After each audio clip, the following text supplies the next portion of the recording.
আর এবার শিলিগুড়ির পুরসভার মেয়রের পদত্যাগ করলেন কে? গৌতম দেব। কর্পোরেশনের কমিশনারকে ইস্তফাপত্র জমা গৌতম দেবের। মেয়র পদে ইস্তফা দিয়েই ছাড়লেন গাড়ি নিরাপত্তারক্ষী। 2027 ফেব্রুয়ারি পর্যন্ত শিলিগুড়ি পুরসভার মেয়াদ, কিন্তু তার আগেই তিনি মেয়র পদ ছাড়লেন। কথা বলবো, প্রতিনিধি পার্থ রয়েছেন সঙ্গে। পার্থ, পদত্যাগের কারণ কি জানালেন গৌতম দেব? দেখো, কিছুক্ষণ আগেই কিন্তু গৌতম দেব সাংবাদিক সম্মেলন করে পরিষ্কার জানিয়ে দিলেন যে তিনি মেয়র হিসেবে যথাযোগ্য মর্যাদা পাচ্ছিলেন না। রাজ্যে পালা বদলের পর যথাযোগ্য মর্যাদা পাচ্ছিলেন না মেয়র হিসেবে, তাকে কাজ করতে দেওয়া হচ্ছিল না।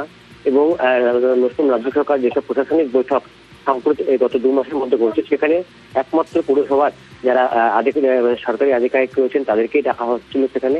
এবং স্বাভাবিকভাবে কাছে একটা ছন্দপতন হচ্ছে এমনটা বুঝতে পেরে তিনি কিন্তু চেয়ার ছাড়লেন এবং সেই পদত্যাগপত্র তিনি কিন্তু ইতিমধ্যেই পাঠিয়ে দেন পুরো কমিশনারের হাতে এবং তার বিরতিও হয়েছে। এবং আগামী দিনে তিনি রাজনীতিতে থাকবেন, কিন্তু আর কোনোদিন ভোটও লড়বেন না, এমনটাও তিনি পরিষ্কারভাবে জানিয়ে দিলেন।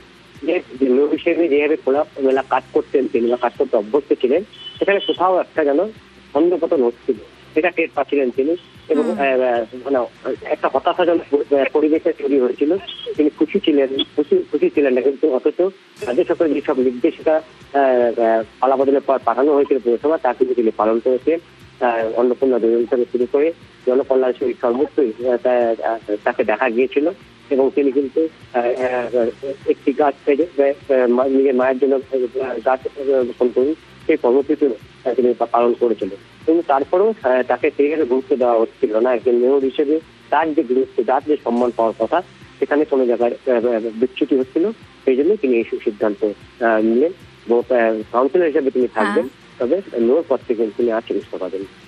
বেশ, একদিকে জ্যোতিপ্রিয় মল্লিক তিনি ইস্তফা দিয়েছেন সব পদ থেকে, অন্যদিকে পদত্যাগ করলেন গৌতম দেব। এ নিয়ে কি বলছেন বিজেপি বিধায়ক সজল ঘোষ? ওদেরকে কি মল ত্যাগ করছে, মূত্র ত্যাগ করছে, পদত্যাগ করছে, তাতে আমাদের কি যায় আসে? এটা তো হওয়ারই ছিল।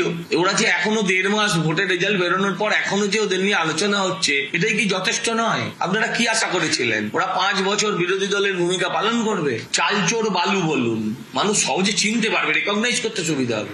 আর অমলেট হতে চাইছে না বলে ছেড়ে দিচ্ছে। আলাদা আলাদা দিনে করলে একটু বেশি ফুটেজ পেত।